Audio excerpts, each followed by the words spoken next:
Xo'p, hammaga assalomu alaykum. Sizlarga analizlarimni просто razbor qilib bermoqchiman. Bir haftalik tushuntirib beraman. Sizlar bilan Shohruh. Xo'p, unda ketdik. Nima uchun kirganman, nimaga chiqib ketganman? Men aslida ob'yomda ishlayman, o'shaning uchun ob'yomdan tushuntirib beraman. Qanaqa bo'ladi? Agarda yoqsa, like bossalang, keyingilarini davom etib qo'yamiz. Xo'p, birinchisi, nimaga men shu yerdan kirganman? Davlat kelib birinchi bitta hammasini ko'rib chiqamiz.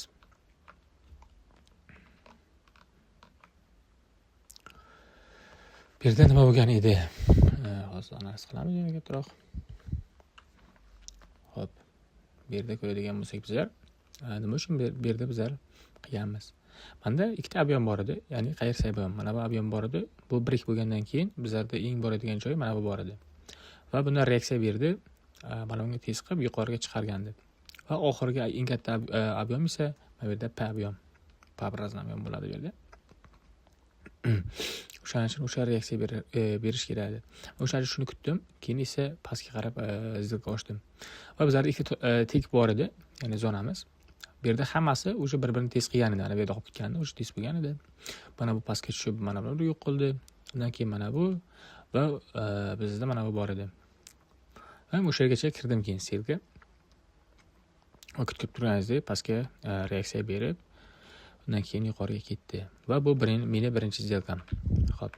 Endi biz keladigan bo'lsak, M5 da men bu yerda nima uchun kirganman? Agar biz bu yerda qaraydigan bo'lsak, nima ko'rgandik? Bizlarda zonamiz bor edi. Bu yerda men katta H1 da olgandim. Shuning uchun buni chiqib qolmadim, просто M1 da kirdim. Endi qarasak bo'ladi, mana bu yerda katta sotuvchilar kirdidagi switchani yuqorida yopib qo'ydi. Ya'ni switch mana buni yopib qoldi va pastda ob'yom to'plab qo'ydi. Bu nima haqida gapiradi? Bu gapiradiki, narxda pastga olib ketgani kuchi yo'q. Va lekin bu turibdi hali.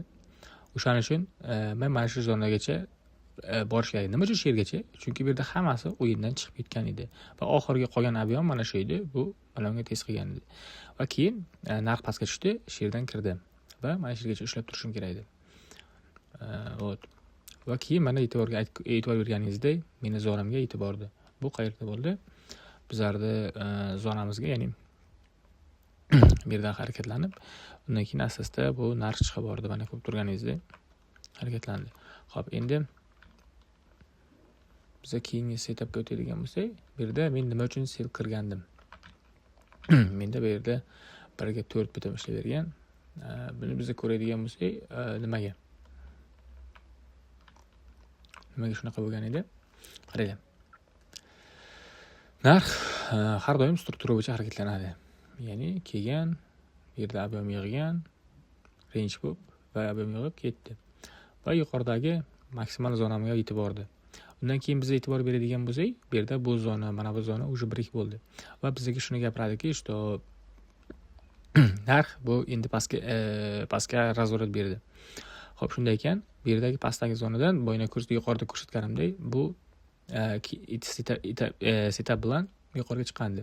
Xo'p, shunaqa bo'ldi. Endi bu yerda nimaga men sel kirdim? Shu haqida gaplashamiz. Xo'p, shunday ekan, endi mana shu yerga biz qarasak bo'ladi.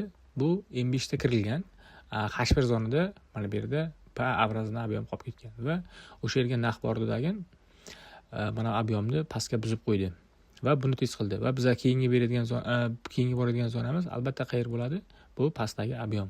O'sha yergacha borish kerak. O'shaning uchun men mana shu yerdan kirdim va 1 ga 3 bitimida 1 ga 4 edi, adashmasam, shunaqa edi. 1 ga 4 bitimida ishlab chiqib ketdim. Buni skrinshotini Telegramga tashlab boraman. Nima uchun kirdim, nima uchun harakatlandim, hamma bitimimni.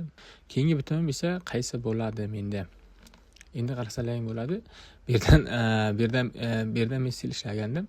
Endi bay ishlaymiz. Bu yerda shunaqa bitcoinda shunaqa narsa, ya'ni oltinda ishlagan, buni ham oltinda ishlaganman. Ob'yomda shunaqa narsa bor.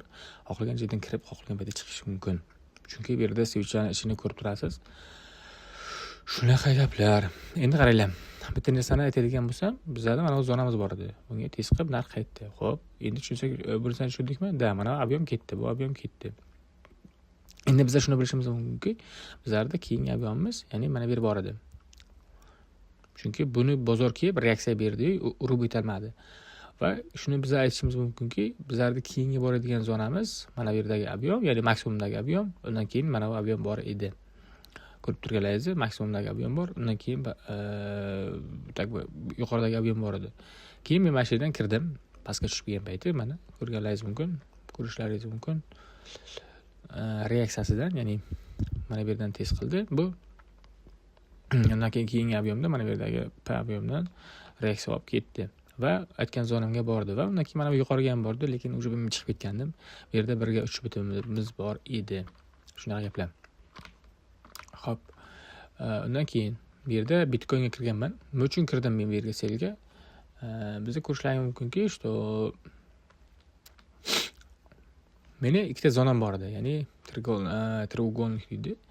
Bitta joyga borib 2 marta urib qoldi. Ya'ni bu yerda nimani aytishim mumkin? Mana bu yerda limitlar qo'yilgan. Qanaqadir bookmapda, misol uchun bookmapda ko'rish mumkin.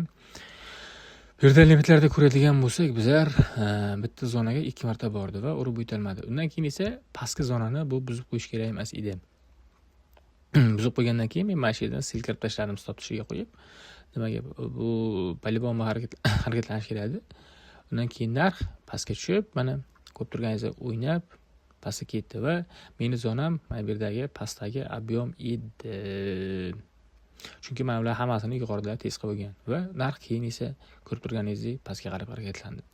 Va kechagi oxirgi bitimim bu endi qaysi? Mana bu edi mana. Menimcha bu katta time frame, kichik time frame da kirgandim. Buni ekranda ham ko'rsatishimiz mumkin. Ha, mayli, shuni ko'rsatib qo'yaman. Narxni esa pastga tushadigan trend edi, ya'ni nisbatan trend. Struktura bo'yicha bu sell edi. Va keyin tiplarga borish kerak edi. Bu yerdan kirib, shu yerdan chiqib ketganman, mana ko'rishlaringiz mumkin. Xuddi shunaqa narsalar. Agar yoqqan bo'lsa, bitta like bosib qo'yinglar. Menimcha endi har kuni shunaqa qilib qo'yib boraman. Bundan aniqroq qilib qo'yaman. Chunki уже birinchi video bo'lgani uchun sal nima qo'yishni bilmay qo'ydim. Qo'yapman aniqroq. Shunaqa, sog' bo'linglar, salomat bo'linglar. Ishlaringizga rivoj.